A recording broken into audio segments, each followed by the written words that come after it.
सुप्रभात बच्चों, मैं स्मिता मैडम।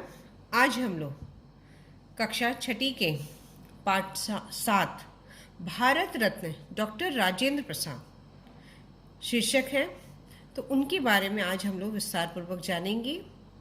तो बच्चों, इस पाठ में राष्ट्रपति देश का प्रथम नागरिक होता है। प्रथम नागरिक देशवासियों के जीवन को प्रभावित करता है। आपने कई राष्ट्रपतियों के विषय में पढ़ा होगा, लेकिन भारत के पहले राष्ट्रपति कितने सच्चे, ईमानदार, सादा जीवन जीने वाले और कर्तव्य परायण थे। आइए उनके बारे में जानें। तो बच्चों, आज हम लोग डॉक्टर राजेंद्र प्रसाद के बारे में जानते हैं। स्वतंत्र भारत के प्रथम राष्ट्रपति डॉक्टर राजेंद्र प्रसाद का जन्म 3 दिसंबर 1884 को बिहार के जीरादेई नामक गांव में हुआ था। इनके पिता का नाम महादेव साहे एवं माता का नाम कमलेश्वरी देवी था। जीरादेई के पास ही हथुआ नाम का एक छोटी सी रियासत थी। शिक्षित होने के कारण इनके दादाजी को हथुआ की दीवानी मिली थी। तो बच्चों, ये आज़ादी की पहले की बात है। उस समय हमारा देश गुलाम था। और तो बच्चों, यहाँ पर उनका जन्म बिहार, जो हमारा राज्य है, इसमें उनका जन्म हुआ था। और पहले भी मैं बता चुकी हूँ कि उस समय हमारा देश गुलाम था अंग्रेज़ों के उसमें। तो उनके पिताजी को हथुआ जो जगह था उसकी दीवानी मिली थी, क्योंकि ये शिक्षित थे, उनका परिवार शिक्षित था, इसलिए उनको दीवानी।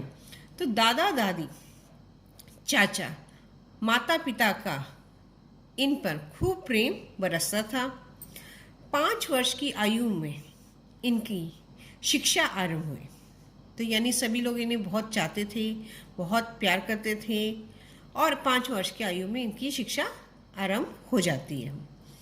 घर पर ही एक मौलवी साहब फारसी, उर्दू और पर्शियन पढ़ाने आते थे। उस ज़माने में ना, जब 5 वर्ष के थे तो विद्यालय ना जाके उन्हीं के घर पर लोग आते थे। तो एक मौलवी साहब थे जो उनको उर्दू है, फारसी है और जो भी विदेशी भाषा उनको पढ़ाने आते थे। उस समय के अनेक किस्से इन्होंने अपनी आत्मकथा में लिखे हैं। ये रोचक किस्सा तब का है जब वे पढ़ने के लिए जमुना भाई के मकतब जाते थे। सामान्य बच्चों की तरह ही कभी कभी इनका पढ़ने का मन नहीं करता था। तभी की एक घटना इन्होंने अपनी आत्मकथा में लिखी। तो बच्चों, ये तो महापुरुष थे ही, लेकिन महापुरुष के जो बचपन की कहानी होती है लगभग बराबर ही होती है कि शरारती होते हैं, सब लोग शैतानी करते हैं, कभी कभी पढ़ने का मन नहीं करता है।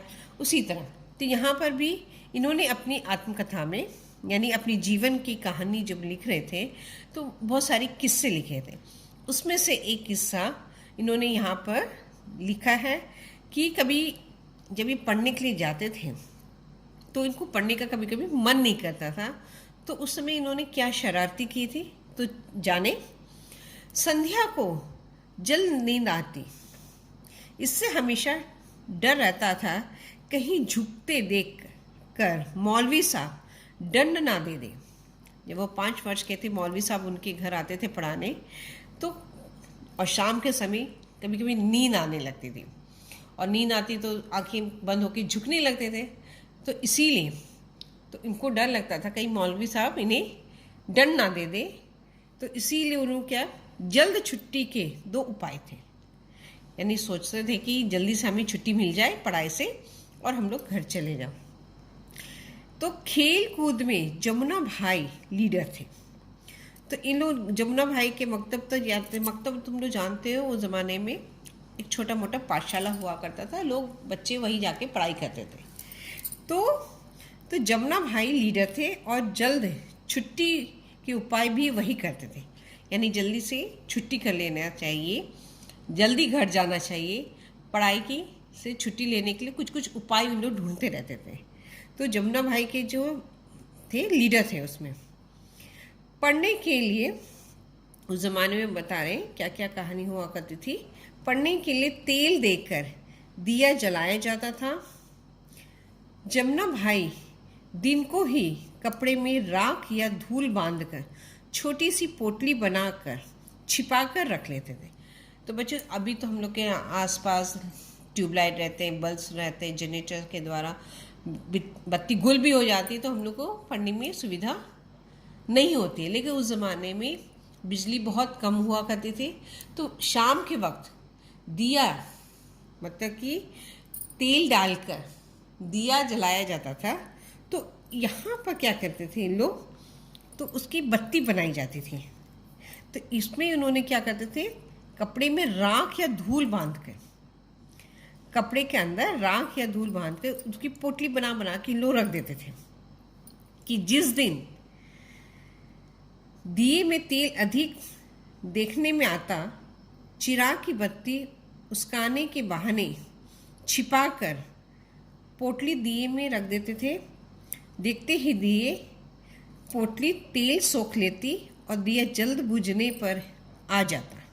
यानी कि कहने का मतलब है, इन लोग पोटली बना बना के रखते थे और जिस दिन इन लोग को जल्दी घर जाना होता है, यानी कि छुट्टी लेनी होती थी, पढ़ाई करने का मन नहीं करता था, तो वो पोटली, जो धूल और राख वाली पोटली, दिए में डाल देते थे। और दिए में जैसे तेल रहता था तो जल्दी जल्दी धूल और राख तेल को जल्दी सोख लेता था, और इससे क्या होता है, बत्ती जो जल्दी बुझने लगती थी और देखते देखते बुझने पर आ जाती थी।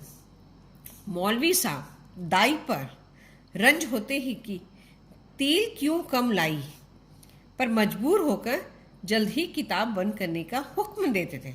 यानी कि मौलवी साहब गुस्सा हो जाते थे कि इतने जल्दी आज तेल कम डाला गया है, इसीलिए बत्ती बहुत जल्दी बुझ गई है। तो लेकिन चिल्लाते थे, गुस्सा होते थे, लेकिन उस दिन हमें जल्दी छुट्टी मिल जाती थी। कहने का मतलब है कि बच्चों, तुम लोग को लगता होगा कि महापुरुष हैं, बड़े लोग हैं, ये लोग शरारतें नहीं करते थे, लेकिन बचपन में बच्चे तो बच्चे ही होते हैं। शरारत दूसरे प्रकार से पढ़ाई ना करने का कई प्रकार बहाना बांध कर इन लोग रखते थे और नहीं पढ़ने का कई बहाने करते थे। तो उसी तरह इन्होंने भी लिखा है कि मैं भी शरारत था, हमें भी कभी कभी पढ़ने का मन नहीं करता था, तो हम लोग ये सारे कार्य करते थे। तो बच्चे आगे चलते हैं। 13 वर्ष की उम्र में उनका विवाह राजवंशी देवी के साथ हो गया। उस समय बाल विवाह खूब होते थे। कहने का मतलब जब वो 13 वर्ष के ही थे, अभी वो पढ़ाई कर ही रहे थे, तब तक उनकी शादी हो जाती है राजवंशी देवी के साथ। तो उस ज़माने में बाल विवाह यानी बचपन में ही 11-13-14 साल में शादी हो जाया करती थी। राजेंद्र बाबू ने अपना ध्यान पढ़ाई की ओर लगाए रखा। घर पर प्रारंभिक शिक्षा करने के पश्चात उन्हें जिला स्कूल में दाखिला दिलवाया था। तो जब उनकी शादी होने के बाद भी वो पढ़ाई अपना जारी रखते हैं, और शुरुआत में तो प्रारंभिक शिक्षा घर पर थी, फिर वो जिला के स्कूल में पढ़ने के लिए चले जाते हैं। उसके बाद पटना पढ़ने के लिए गए, फिर उसके बाद पटना आ जाते हैं, फिर कलकत्ता के प्रेसिडेंसी कॉलेज में आए। उस समय यहाँ पढ़ना बहुत सम्मान की बात मानी जाती थी।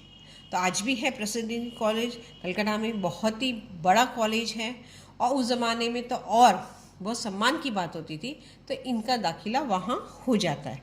उन्हें बीए पास करने के पर 2 छात्रवृत्तियाँ मिली, एक 50 रुपये मासिक और दूसरी 40 रुपये मासिक। इस शर्त पर कि एमए पास करने पर एक साथ जोड़कर मिलेगी। उनकी विद्वता से उन्हें शीघ्र ही एक कॉलेज में नौकरी मिल गई। पढ़ाते पढ़ाते वकालत करने की इच्छा मन में जागी, सो नौकरी छोड़कर पुनः पढ़ाई में लगे और वकील बन गए। तो ये 1915 और 16 की बात है, तब की एक घटना। कहने का मतलब है जब वो जिले स्कूल में पढ़ाई कंप्लीट करने के बाद पूरा करने के बाद वो कलकत्ता में प्रेसिडेंसी कॉलेज में गए। वहाँ उन्हें स्कॉलरशिप मिलती थी। स्कॉलरशिप उन्हें 2 प्रकार से थी।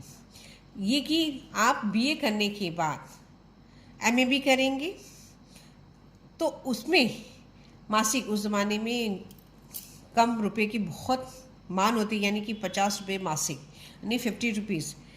तो और फिर उसके बाद 40 रुपये, और शर्त भी रखी गई कि आपको MABC कॉलेज, क्योंकि वो बहुत पढ़ाई में विद्वान थे, वो बहुत समझदार थे और हमेशा प्रथम आते थे, तो कॉलेज का भी इससे मान सम्मान बढ़ता है।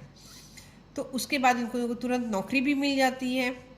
लेकिन पढ़ाते पढ़ाते फिर उनके मन में जागा कि मुझे और आगे पढ़ाई करना है, वकालत करना है, वकील बन जाना है। तो वो फिर अपनी नौकरी छोड़ देते हैं और फिर वो वकील बन जाते हैं। ये कहानी तब की है जब 1900, अभी आज़ाद हमारा देश हुआ नहीं था। तो बच्चों 1915-16 की एक और घटना है इनके साथ घटती है। तो अगली कक्षा में मैं आपको उस घटने के बारे में बताऊंगी। आज के लिए यहाँ तक, धन्यवाद।